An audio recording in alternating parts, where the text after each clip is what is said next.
दोस्तों आज मैं आपको बताने वाला हूँ कि ऐसी ट्रिक जिस ट्रिक से आप फ़ेसबुक, इंस्टाग्राम, व्हाट्सऐप आपको जहाँ कहीं पे भी इंग्लिश में मैसेज आते हैं या फिर किसी और लैंग्वेज में आते हैं जो लैंग्वेज आपको समझ में नहीं आती है, तो वो लैंग्वेज को आप बड़े ही आसानी से समझ सकते हो। फॉर एग्ज़ाम्पल आपको कोई मैसेज इंग्लिश में आ रहा है और आपको इंग्लिश नहीं आती है और आपको उसे समझना है हिंदी में, तो आप बड़े ही आसानी से समझ सकते हो। या फिर मान लीजिए आपको किसी ने गुजराती में कोई मैसेज भेजा हुआ है और आपको गुजराती नहीं आती है, तो आप बड़े ही आसानी से उसे अपनी भाषा में, हिंदी में, मराठी में जिस जो भी लैंग्वेज आपने सिलेक्ट की है उसमें आराम से समझ सकते हो। तो चलिए मैं आपको बता देता हूँ कैसी होगी ये ट्रिक। तो दोस्तों जैसे कि आप देख सकते हो ये मैसेज जो है मुझे इंग्लिश में आया हुआ है। तो मान लीजिए मुझे इंग्लिश नहीं आती है, तो फिर भी मुझे इस मैसेज को समझना है कि इसके अंदर क्या लिखा हुआ है, तो मैं इसे हिंदी में बड़े ही आराम से समझ सकता हूँ। उसके लिए कुछ भी नहीं करना है, सिर्फ यहाँ पे आपको एक छोटा सा एरो दिख रहा होगा, उसे इसके ऊपर लेके आ जाना है और आप देख सकते हो ये जो इंग्लिश वाला मैसेज है वो हिंदी में बन के आ चुका है। तो ये बहुत ही ईजी तरीका है दोस्तों किसी भी लैंग्वेज को जानने का। इसी तरीके से आप, अगर आपको गुजराती, मलयालम, कन्नड़ा कोई भी भाषा में मैसेज आया हो, तो आप इसी तरीके से पढ़ सकते हो। तो दोस्तों चलिए मैं आपको बता देता हूँ आपको इस ऐप को कहाँ से और कैसे इंस्टॉल करना है। उसके लिए आपको अपने प्ले स्टोर में चले जाना है और इस वाली ऐप को इंस्टॉल कर लेना है। इस ऐप का नाम है हाई डिक्शनरी। ये कुछ इस तरीके का आइकॉन दिखेगा दोस्तों। इसे इंस्टॉल कर लेना है। इंस्टॉल करने के बाद इसे यहाँ से ओपन कर लेना है।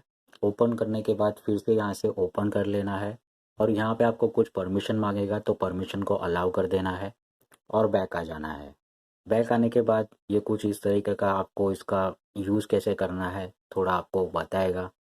तो बस आपको एक बार टैप करना है उसके ऊपर और ये परमिशन जो भी मांगेगा उसे सेट कर लेना है। तो यहाँ पे देख सकते हो आप एक्सेसिबिलिटी का ऑप्शन ओपन हो चुका है। यहाँ पे आपको हाई डिक्शनरी ऑफ बता रहा है, इसे आपको ऑन कर लेना है और अलाउ कर देना है।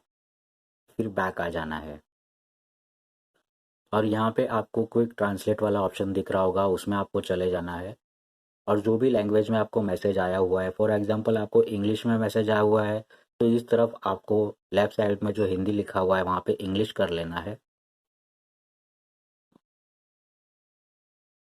और आपको जिस लैंग्वेज में उस मैसेज को समझना है वो वाली लैंग्वेज आपको यहाँ पे चूज़ कर लेनी है। फॉर एग्जांपल मैं यहाँ पे हिंदी कर देता हूँ या फिर आप गुजराती, मराठी जो भी लैंग्वेज आपको आती हो वो सिलेक्ट कर सकते हो। तो देख सकते हो आप जो भी मैसेज मुझे इंग्लिश में आएगा तो उसे मैं बड़े ही आराम से हिंदी में समझ सकता हूँ। अगर आपको कोई मैसेज मराठी, गुजराती किसी और लैंग्वेज में आता है तो उस लैंग्वेज को आपको यहाँ पे सिलेक्ट कर लेना है और जो लैंग्वेज आपको आती है वो लैंग्वेज आपको यहाँ पे चूज़ कर लेनी है और इसका ऑन और ऑफ का ऑप्शन भी यहीं पे आपको दिया हुआ है, आप देख सकते हो। फिर आपको बैक आ जाना है। तो दोस्तों इस तरीके से आप किसी भी लैंग्वेज को अपने मनपसंद भाषा में समझ सकते हो। तो ये बहुत ही ईजी तरीका है किसी भी लैंग्वेज को समझने का। तो आई होप ये वीडियो आपको पूरी तरीके से समझ में आ गई होगी। अगर आपको फिर भी कुछ भी समझ में ना आया हो तो मुझे कमेंट बॉक्स में कमेंट करके पूछ सकते हो। तो इस वीडियो को लाइक करें, शेयर करें और चैनल पे नए हैं तो चैनल को सब्सक्राइब करें और फॉलो भी करें।